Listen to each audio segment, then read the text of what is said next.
Сәлеметсіздер ме, құрметті оқушылар? Көңіл күйлерің қандай? Олай болса сабағымызды бастаймыз. Сабақты бастамас бұрын бірінші сендерді мына жерде стикерлер бойынша екі топқа бөліп алайық. Конкет стикерлерді алыңдар.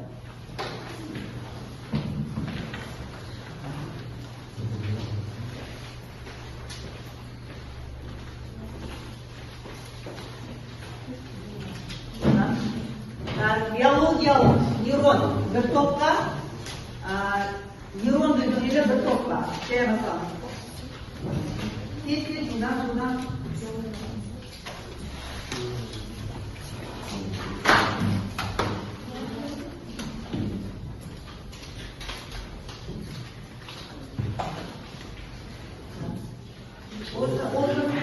Отырауын тез дәптеріңді. Тағыз алып. И тапсырмасы бойынша жасанды интеллектіні жобалау. Солай ма? Өздерің ішінара, мысалы биологиялық нейрон тобы қайсысы болды? Кім? Мақпал келе ойнап. Енді алып олды. Тез жылдан. Биологиялық нейрон тобы болады, жасанды нейронды желі болады. Енді ішінара өздерің іштерінен топ басшыны сайлап аламыз. Келесі топ сіздерде топ басшыны сайлап аласыңдар.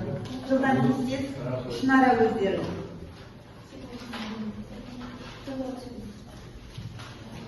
Онда үй тапсырмасы бойынша екі топ бірі-біріне сұрақ қоямыз. Жылдан кідірмейміз. Нақты жауап беруге келесі топ.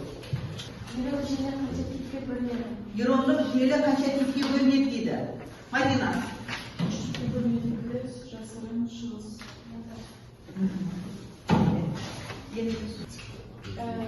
Жасанды интеллект қандай салаларда қолданылады және не себеппен?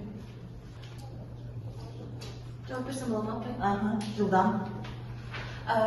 Жасанды интеллект бізде мынандай салада қолданылады. Яғни біз көбінесе алып жатқан, істеп жатқан іс-әрекеттеріміздің барлығы жасанды интеллект арқылы. Яғни олар бізде көптеген салалар бар. Медицина саласында, оқыту саласында, және ақпараттар саласында болмасын, ауыл шаруашылығында болмасын, біз жасанды интеллектіні көптеп пайдаланамыз. Медицина саласында болмасын, бізде адам баласын емдеу үшін және оған дұрыс анализ жасау үшін біз жасанды интеллект арқылы, яғни компьютердің немесе басқа да анализ жасайтын құрылғылар арқылы біз медицинаның жасанды интеллектін таба аламыз. Келесі нейрондық желі, биологиялық нейронға сұрақ қояды. Жылдан. Жасанды интеллектіні қай жылы және қай ғалым ашып шықты? Алина айтар дейді. 1956 жылы Жан Макарти ашқан. Жалпы жасанды интеллектінің артықшылықтары қандай? Жасанды интеллектінің артықшылықтары қандай? Гүлдана, текіні Гүлданама Сая жауап берсін. Сая қатысып отырамыз сабаққа. Жасанды интеллект бізде көп нәрсеге пайдаланады. Оны біз адамдарды көру арқылы, тану арқылы оны біз өзіміз бойынша адамдарды ажырата аламыз. Жасанды интеллектке тура сондай жобаны қойып, адамдарды ажыратуға болады, оны көптеген салаларда қолдануға болады. Тану және келесі қадам тауып айту және қаржы салаларында қолдануға болады. Бізде адамдардың білмейтін затын сол жасанды интеллект арқылы пайдалануға болады. Артықшылығы сол болып табылады. Керек Сая отырауы. Алған сұрақ қояды. Синап дегеніміз не? Нұрболат жауап береді. Синапс дегеніміз нейрондарды бір-бірімен жалғайтын, біріктіретін. Біріктіретін байланысы. Отырауы. Так, қояуы. Нейронды желілерді құру арқылы біз жасанды, яғни бізге пайдалы ақпарат аламыз. Нейронды желілер арқылы оны жұмыс істеу кезінде біз өзімізге жақсы ақпарат ала аламыз.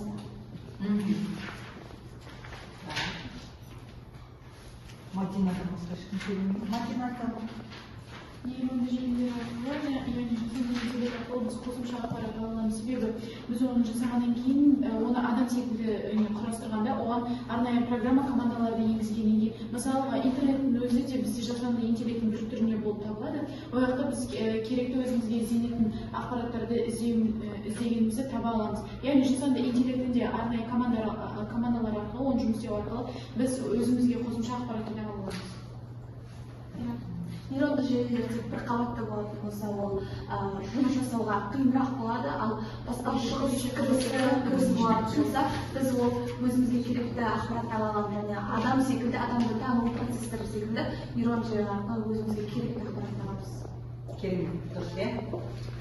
Енді бүгінгі өтетін сабақтың тақырыбы бізде 11 және 12 параграф жасанды интеллектіні жобалау. Біз жасанды интеллектімен жұмыс жасағанбыз бұның алдындағы тақырыптарда. Енді бүгін тағы жасанды интеллектіні жобалық жұмыс.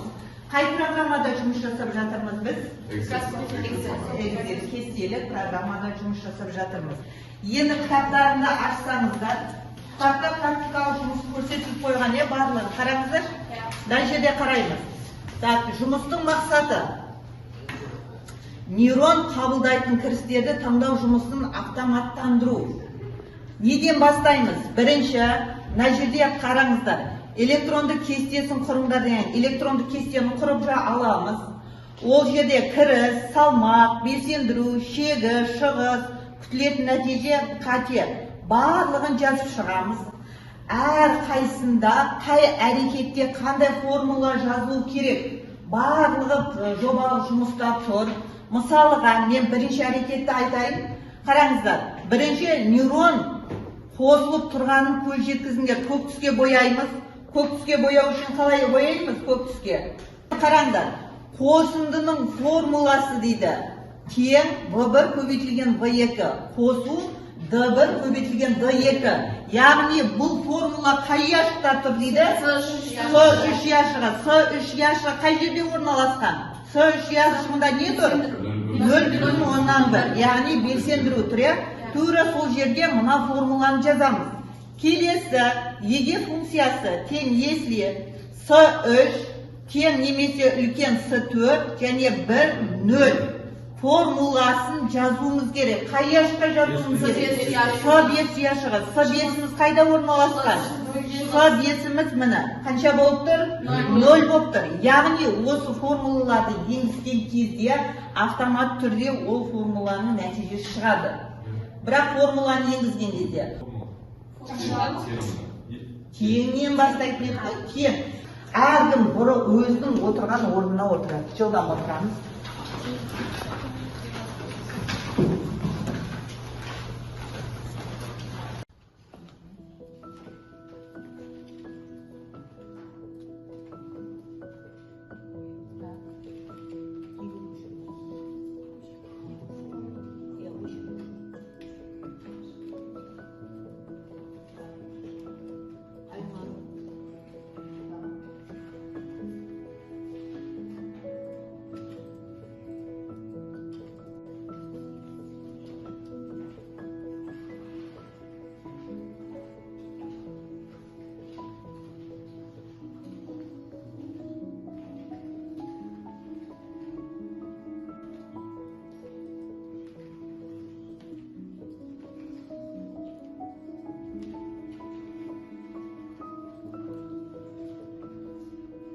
Мадина, қалай байланыстырды? Біз 60 тапсырма ретінде функцияларды, аргументтік функциялар жазғаннан кейін, статистикаларды бөлдіріп біз ұяшықтарға кіріп S7 формуласына кірсек, S7-ге кірсек, уақытта выбор деген формуланы өзі шығады. Осы формуланы басқаннан кейін жаңағы түстер шығады, яғни оны қалай байланыстыру керек екен. Одан кейін біз формулалар дегенге кіргеннен кейін осы ячейкаларға байланысты, жаңағы функцияларға байланысты бізде влияющие ячейки деген шығады, сол влияющие ячейки дегенді басып біз шығарамыз. Қайтып байланыстырамыз. Сосын.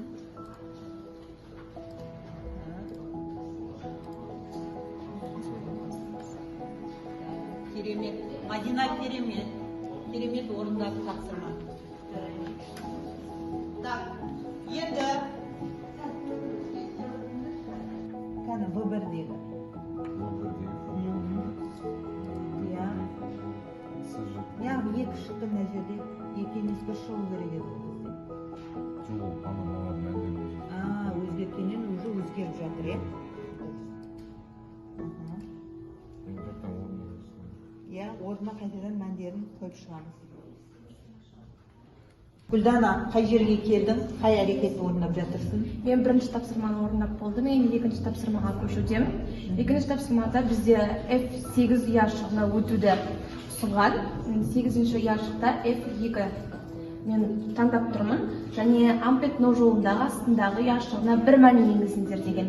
Яғни мен мынаған бір мәнді енгіземін. Және ол біз үшінші тапсырмада екі жолдағы В1-нен D1 ұяшықтарын бір-біріне бағындыру, байланыстыру керек болып табылады. Және ол үшін функцияны қоямыз. Және формулалар жолындағы таңдап. Таңдау үшін бірінші формуланы таңдаймыз ба, әлде ұяшық таңдап аламыз ба? Бірінші ұяшық таңдап аламыз. В1 ұяшығын таңдап аламыз. Дұрыс. Қан формула. Формула С3-ге жазылды ма? Енді не істейміз? Enter'ді басамыз ма? Enter'ді басқан кезде қанша шығу керек? Сен формула деп есептеп тұрған жоқ. Өшіріп.